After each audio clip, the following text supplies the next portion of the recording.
People can look at the likes of me and you and think, oh, they've got it good. But in actual fact, For me to leave my secure position could have been a dumb move, could have been a risky move. But I was like, you know what would you say to people who want your lifestyle, but they're scared to leave the traditional legal path? You can't wait for the right time, for the perfect moment to come. You just got to jump. The first time is going to be hard, but it's well worth it. A lot of people hold themselves back from doing what they want to do because of limiting belief, self-doubt. You never told me about this. I think the hardest part, which is very underrated and underestimated, is... It's a cool story, actually. I have a question for you, Holly.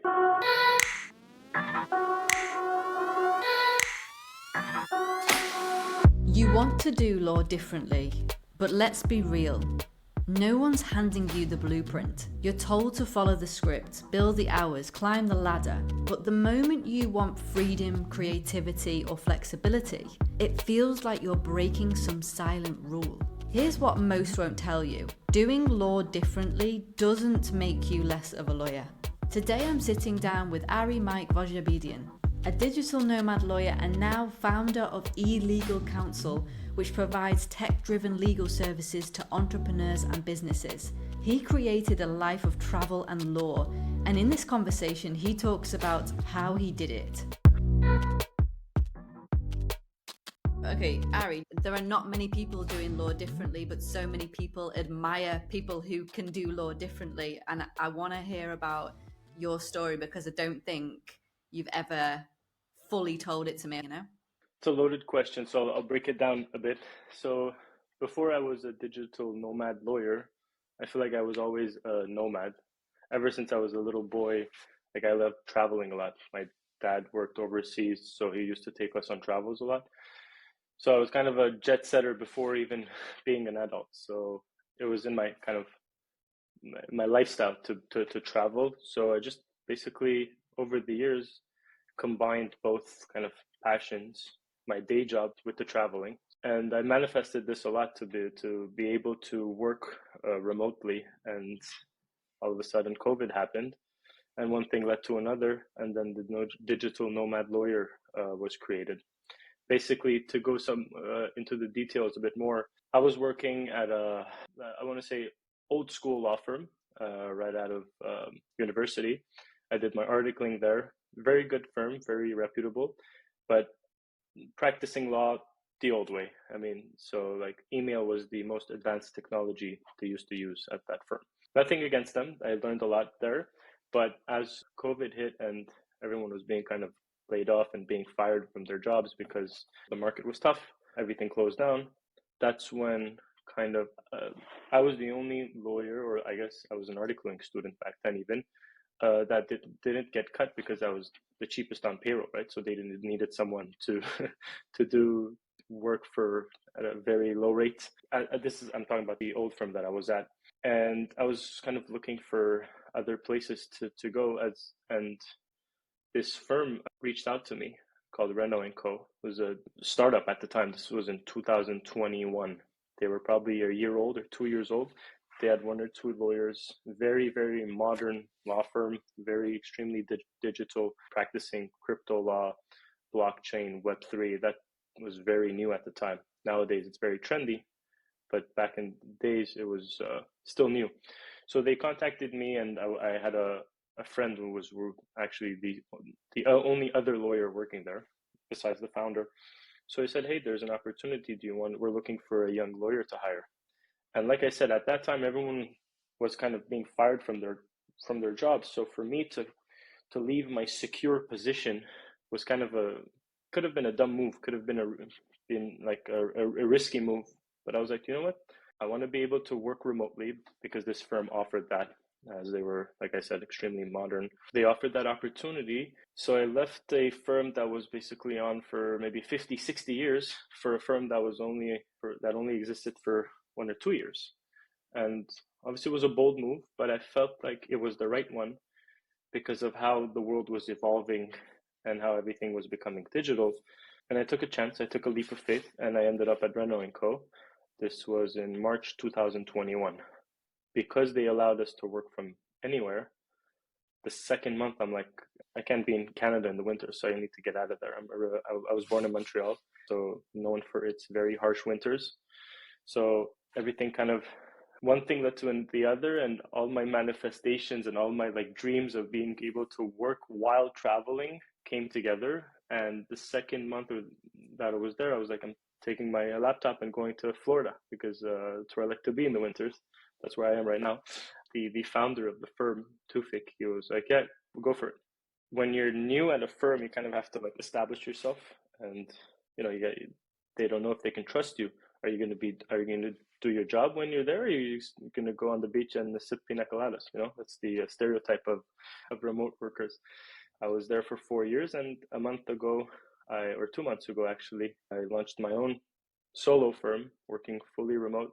I left Renault & Co. to start my own thing, to fly my own wings, and here I am, very happy. Wasn't an easy decision, another leap of faith, but it turns out that it's good decision. You're on the beach in winter. It's definitely a good decision. Exactly. That's what I tell myself. Like last month, it was February when we got here, and all my friends there was a lot of snowstorms back home in Montreal, and I was like swimming in the ocean, just being so grateful that I have this opportunity, that I'm able to do this. Life is better under the sun. I keep saying that to my friends and family back home. So yeah, extremely grateful to be able to do this. And you've traveled quite a bit since you've been a digital nomad lawyer working on the road. Where have you been working? What have been the places you've been working from? Lots of places. I like Europe a lot. So I think the first European destinations we went to were, when I say we, I mean my wife and I, Barcelona. So then Mallorca, then we went to Milan. The year after, I think we went to Crete in Greece, Armenia. Armenia, I'm originally Armenian, my ethnic background. So we go to Armenia practically every summer. I'm going again this summer in July, spend the summers there. Wonderful place to visit and to work from. And then we did, I think, Greece again, Florida, Argentina, California. So a bunch of places that's off the top of my head where I've been as a digital nomad lawyer. Do you have anywhere you recommend where I should be working from? I would say you definitely need to try Bali. That's a great place to work. Everyone tells me that. So just how far is it? I know it's like maybe two days of travel. Yeah, I would say so. Yeah. I mean, it's a long way for you. It's literally the other side of the planet. It takes a while to get there, so I'd go for a while. But once you're there, you've got amazing beaches, rice terraces, brilliant co-working spaces, places for kids, because I know you've got a baby, places for everyone, like especially for working. It's amazing. The coffee shops and the restaurants are just so great. I would say that's probably one of the best places to work that I've been to in the world. When you said Bali and all those coffee shops and digital nomad stuff, it maybe made me think of Playa del Carmen in Mexico, which is one of the destinations I forgot to mention. That's a great place to work from as well. Definitely want to try Bali. It's just so far. I remember being in Armenia, which is a lot closer to Bali than, let's say, North America is, and the flights were so, I don't remember being expensive, but it was just being so long. I think it was like 16 hours from Armenia, and Armenia is already very east, like it's practically in Asia. Yeah. So that kind of turned me off. I do like flying, obviously, but spending like a day or two in the airplane, I'm pretty sure one day we're going to end up working from there for a few months, but I just don't know when. I also want to do Australia. I don't know if you've ever been. I've not been to Australia, but it's obviously right next to Bali. So if you're going to do It's Australia, that close. yeah, Okay, wow, I didn't know that. you can actually get a few hours flight. Like I think it's about 2 hours from Bali to Australia. So you may, Oh, wow, okay. Now I know why it's that far. It's like Australia far. All right. yeah, Like people from Canada, when they usually go to Australia, they go from the other way, like from the Pacific. Like if you're in Montreal or Toronto, or let's say in New York City in the US, you would fly to maybe Vancouver or Los Angeles and then go to Australia from that side. That's how far it is. So I guess maybe if I went from Canada, maybe we would do that too. But yeah, no, definitely Bali's on the list. Where else do you think? Maybe have you heard of Colombia, like Medellin? I think it's a very popular destination amongst digital nomads as well. Yeah, I've heard this. I know that I think Brian spent some time there actually, a few months in Medellin. Yeah, I think it is up and coming for remote workers. But I think people get put off by going there because of like security, the news, these things. Yeah, you want to feel safe in a foreign country. That's one of the things. I'm sure you've noticed this as well. It takes some time to get used to a city, to kind of build your routine, build your habits. Like my wife and I, we work out a lot. So every time we go to somewhere new, we're trying to find like, okay, where's like the local gym? Where do the people go to work out? And it kind of takes a few days, maybe a few weeks even, to kind of get that routine in. Okay, where's my favorite? Like, where's the coffee shop that I want to go to get my morning coffee? Or where's the coffee shop that I want to go to work? And I've always found it takes about 2 to 3 weeks until you get, I don't know if the word is comfortable, but you get accustomed to a city, and like the spots that you like to hang out or you like to do your things, even like stuff like groceries. Like, where can I go to not be ripped off? As at the first few weeks, you're kind of like a tourist, and then once the fourth, fifth, sixth week, maybe the second month, you would start to feel more like a local as you're doing your groceries. So my point is that you want to feel safe in a country because like, or in a city, because you've never been there. You probably don't have much connections. If something happens to you, you want to have someone to call at least. Exactly. And I think this is a massive worry for people trying to make it your home, trying to get accustomed to your comfort zone, I guess, as well, transferring your comfort zone from your home to your new place and trying to focus, trying to find those places to work. Because I know a lot of people don't like working from actual home, they like to find places to work. So, yeah, you're right. It's a whole process and it does take a while. Yeah, and it depends of the places you're staying. Mostly stay at Airbnbs when I'm traveling. So, especially for work, I don't usually do hostels or hotels. So, I like to have an Airbnb with at least a nice balcony that I can work from, because I don't mind working from home because you don't want to go to a coffee shop every day. One of the major hacks as well is having a WeWork pass. With Renault and Co., we had access to basically global desk pass with WeWork, and WeWork has offices in all major cities of the world. So it has been a blessing having that WeWork card. Even when I'm in Miami, I go to the WeWorks, and some cities have like multiple WeWorks. When I was in LA, there was like 10 WeWorks there. You can go to another one every day, and it's good to work from there. As you get, it's a nice space. You have internet. All the WeWorks kind of look alike too, so you get comfortable. Like the cups are the same, the bathroom, the smell is the same. So when you walk in there, even if it's the first time you're going to a WeWork office, it's like, oh, I've been here before. Everything kind of looks the same. So I really like that. I know there's a lot of bad stuff, bad rep about WeWork out there on the news, but I really enjoy that. So yeah, working from Airbnb, working from WeWork, coffee shops, it's different, especially as a lawyer. Not a lot of lawyers are used to that, but it's in kind of my personality to and my habits to travel and kind of make a new place our tiny home. And I like Mm, that feeling somehow. I know exactly how you feel and what you're talking about because I have the same thing.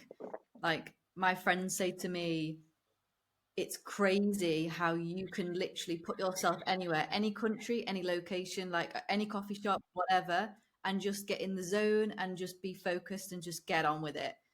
No, I guess it's a skill that I didn't even know I had until people like told me about it. Like, how are you able to concentrate? How are you able to focus?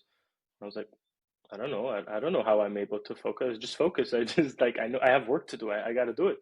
And I guess for some people, if they're not in that specific office where they work in, they're unable to cut off everything and do the work. But it doesn't bother me. I find it, I probably even do my work better because I'm in that spot, because I'm happier when I'm traveling.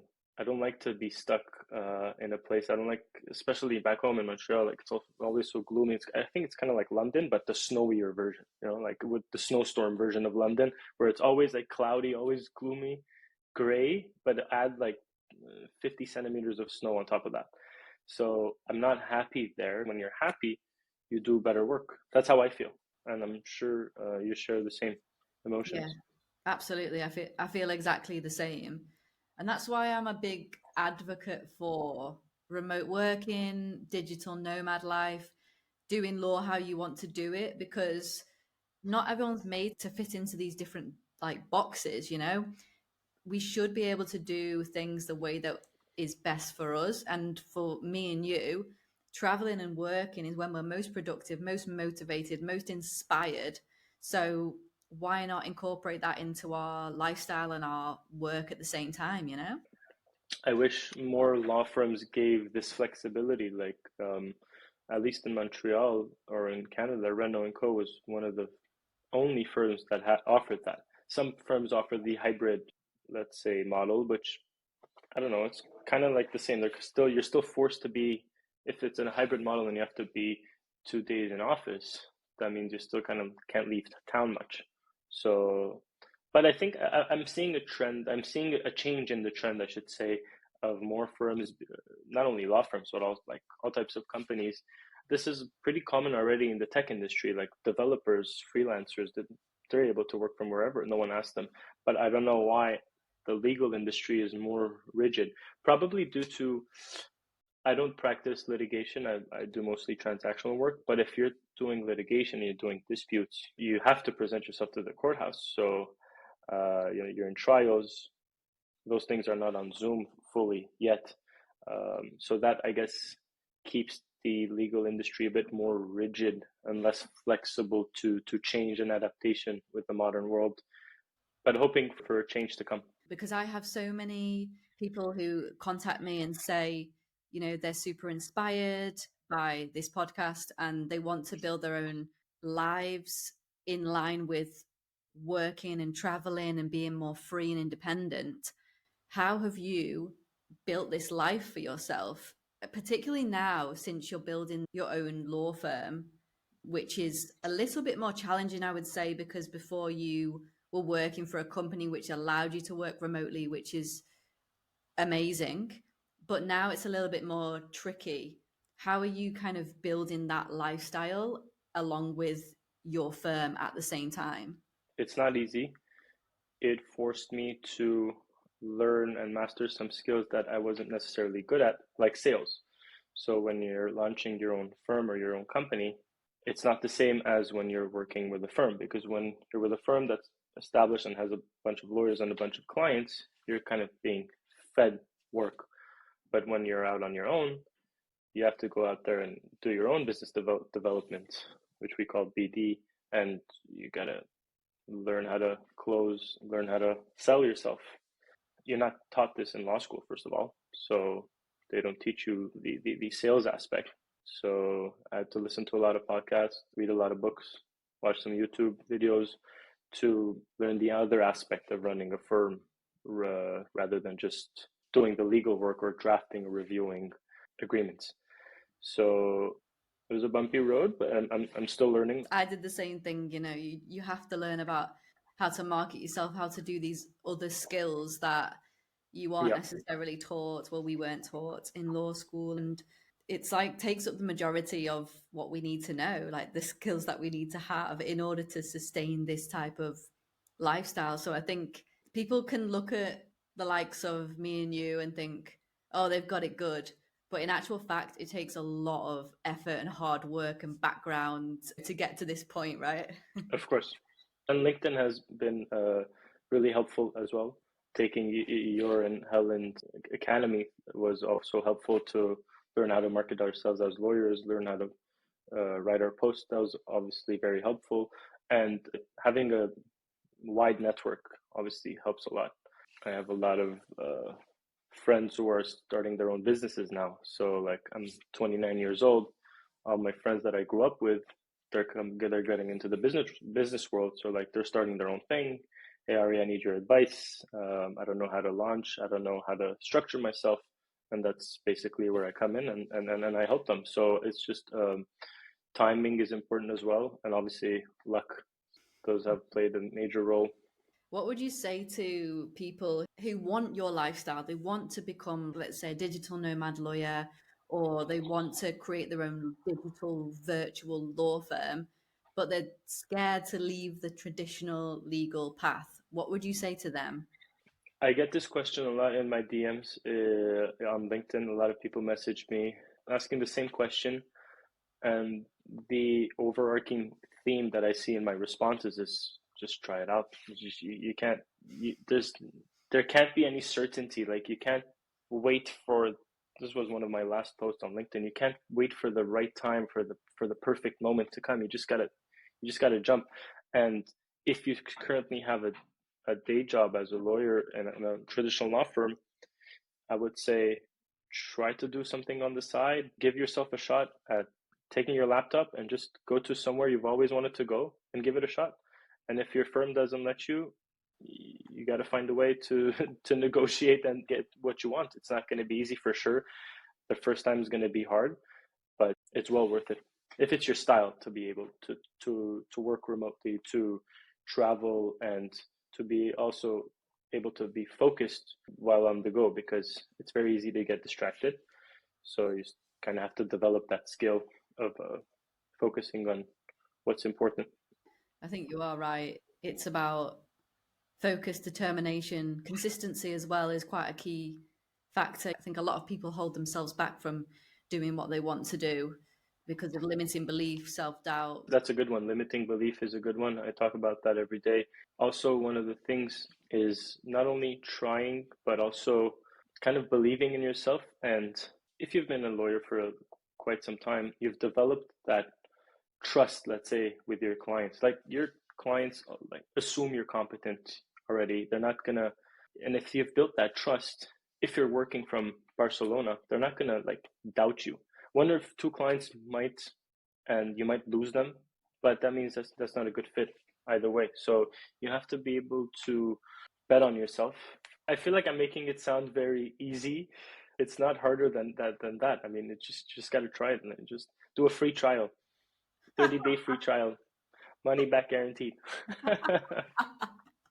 I love it. I think you're Yeah. also underestimating the fact that you are probably one of the most ambitious and driven, but most self-motivated, that's a good one, yeah, person that I've ever met. I get that a lot. I wasn't always like this. It's just talking to myself, and like I said many times on this podcast already, the manifestation is really, really something that has worked wonders for me, is self-motivating. Thank you for that, Holly. I appreciate that. And you're right that it has helped me get to where I am. Still a lot of room for growth, still a lot to learn. I make mistakes on a daily basis, learning from them. I remember like actively looking for digital nomad lawyers on LinkedIn because I was like, I want to find people who are thinking differently and who are like-minded. And a few people, I remember, oh yeah, it was, do you know Laura Lang? Yes, She's a yes. digital nomad, like lawyer slash yoga. She said to me, Holly, you won't believe it. I found this guy. He's a digital nomad lawyer. It's called Ari. I was like, no way. She was like, she sent me your profile. And I was like, I need to talk to him. And this You is never when told me we, this. I didn't know that. I know. I just remembered it. And then this is when we spoke, like it must have been a year ago. And Yeah, you were in yeah, I think Armenia. Armenia? Yeah, you were in Yeah, Armenia in a coffee just shop. that's my thing. Just doing my thing in a coffee shop. Coffee shop. Yeah, I remember which one I was actually. I think it was last April. We talked about doing this a podcast episode together, and here we are a year later doing it. So see, manifesting works.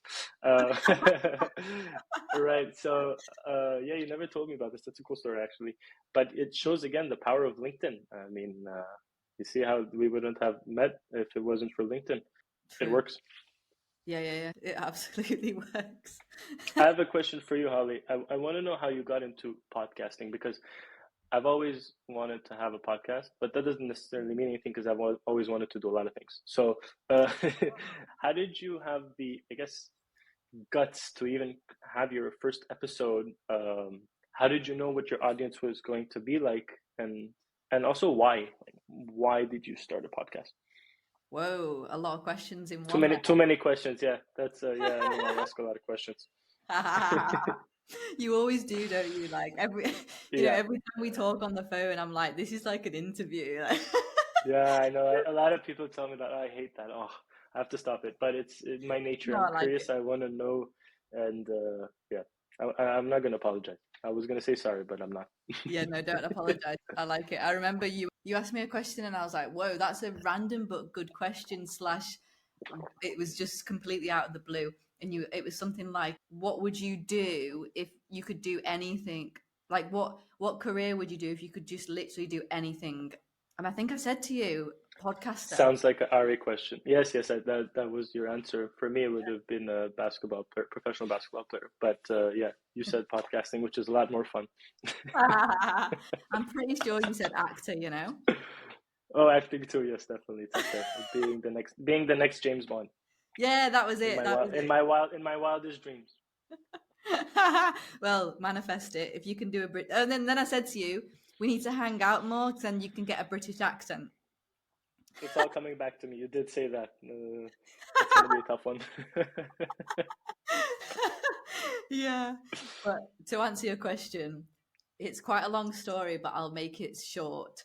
But basically, I was in my local area in the place that I used to live in England called Sheffield. I'd just become a freelancer. I'd just quit my law job. And there was an event, a free event about how to create your own podcast. And it was like a full day event. They were going to teach you from A to Z how to create a podcast.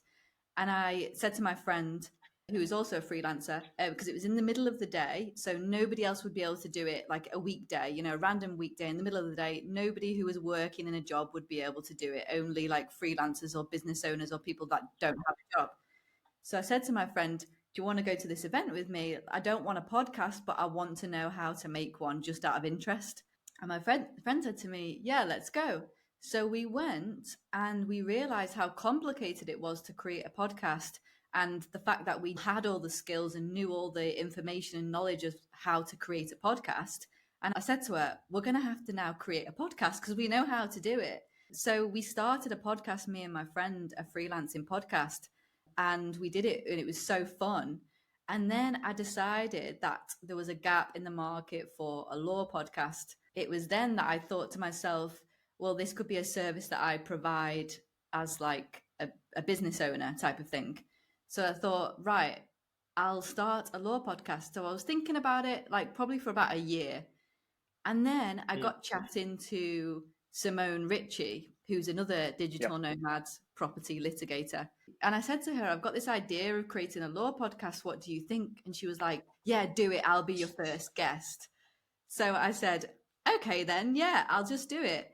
So then we recorded it like over a year ago now, and it was really fun. It was really, really good, and it became really popular. Like that first episode was really popular because people wanted to know about how to become a digital nomad lawyer, and that was what the episode was about. So I was like, oh, this is amazing. So I just continued it and continued it, and it's like my favorite thing to do. Like this is my hobby, but it's also a job and a marketing tool and like loads of different things in one, but I just love it. See, that means you like asking questions too.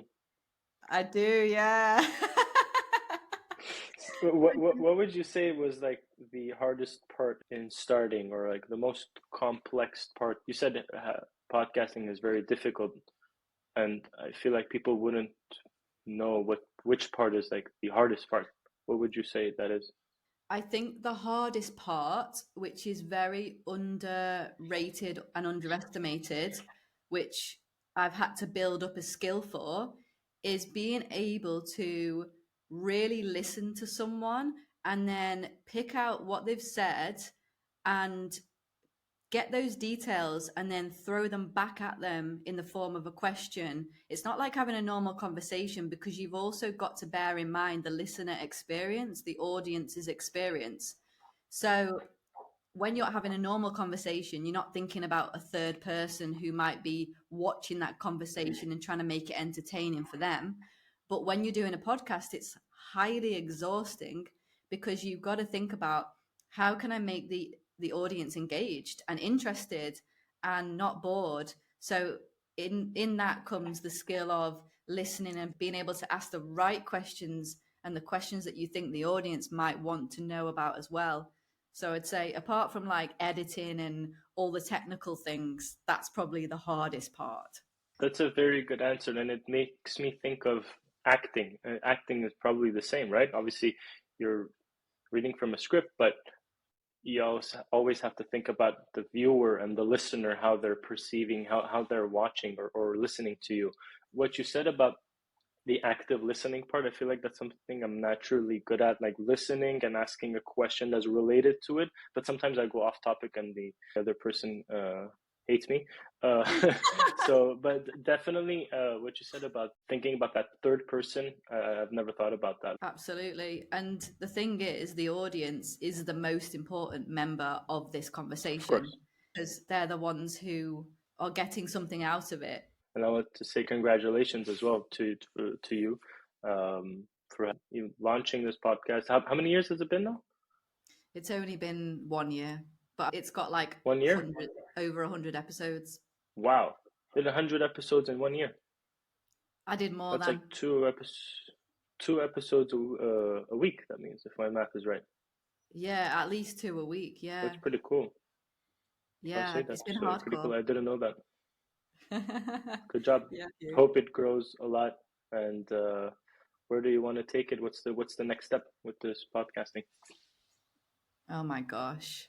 I think just have more conversations that are going to change the industry, which they already are. You know, I've had people from massive firms say to me, you don't realize what's going on in the background. You don't realize what conversations we're having as a result of the conversations you're bringing to the table. Wow. So I think more of that and more of inspiring people as well. You know, I get a lot of messages off people.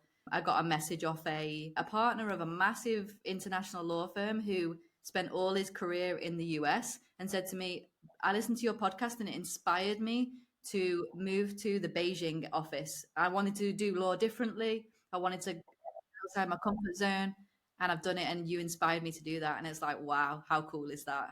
That must be a great feeling. You've inspired me too, for the record. So, yeah, definitely. So, I mean, they say one man can change the world, right? Or one woman can change the world. So definitely being able to inspire others on the other side of the planet must be a great feeling. So again, kudos to you, Holly. Job well done. Oh, thanks, Ari. You can come back. Thank you for listening to this episode of More Than a Lawyer. If you've ever wondered how to build a legal career that fits your lifestyle and values, I've created something for you. 25 Ways to Do Law Differently and Get Paid for It is a free guide filled with simple yet impactful ideas for lawyers who want more freedom, flexibility, and fulfillment in their work. Just go to the description where you'll find the link.